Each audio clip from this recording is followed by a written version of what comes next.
अमन जी से।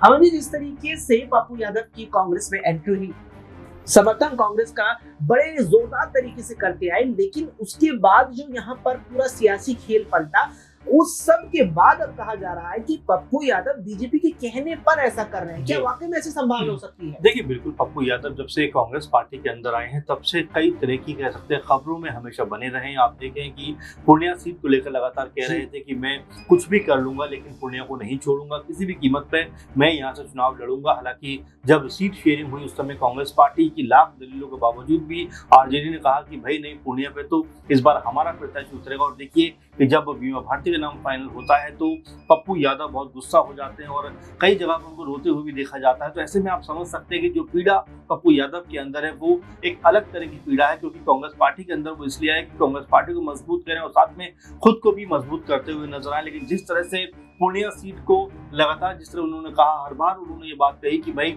मैं पूर्णिया में लोगों का दिल जीतने आया हूँ, लोगों का जो काम है वो करने के लिए आया हूँ। लोगों ने 3 बार मुझे यहाँ से निर्दलीय रूप से सांसद बनाया है। तो ऐसे में अगर कांग्रेस पार्टी के साथ में इस बार मैं आता हूँ तो बहुत बड़ी बम्पर जीत मुझे मिलने वाली। लेकिन यहाँ पर आरजेडी ने बड़ा खेल कर दिया और हैरानी इस बात को लेकर भी हुई कि जब कांग्रेस पार्टी में पप्पू यादव शामिल होने वाले थे, उससे ठीक पहले लालू से ही मुलाकात होती, तेजस्वी से मुलाकात होती, लेकिन इन सब के बावजूद भी पप्पू यादव को पूरी तरह से आरजेडी और कह सकते हैं कि उनको दरकिनार कर देती। कांग्रेस पार्टी ने भी कहीं ना कहीं यही कुछ करते हुए नजर आई, क्योंकि चाहे प्रदेश अध्यक्ष कांग्रेस पार्टी के अखिलेश हों या फिर उसके अलावा और भी तमाम सारे नेता हों, उन्होंने कहा कि जो पप्पू यादव हैं उनकी जरूरत कांग्रेस पार्टी को नहीं है।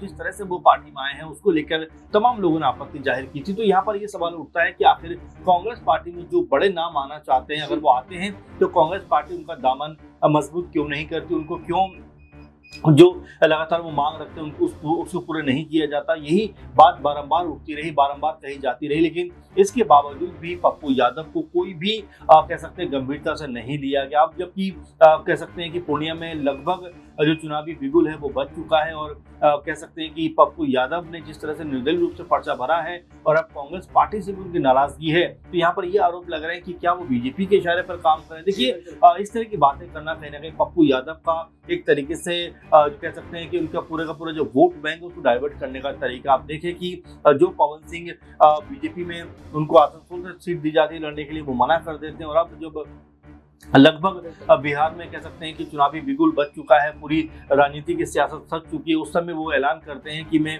काराकाट से निर्दलीय चुनाव लड़ूंगा। अब देखिए, काराकाट वही सीट है जहां पर उपेंद्र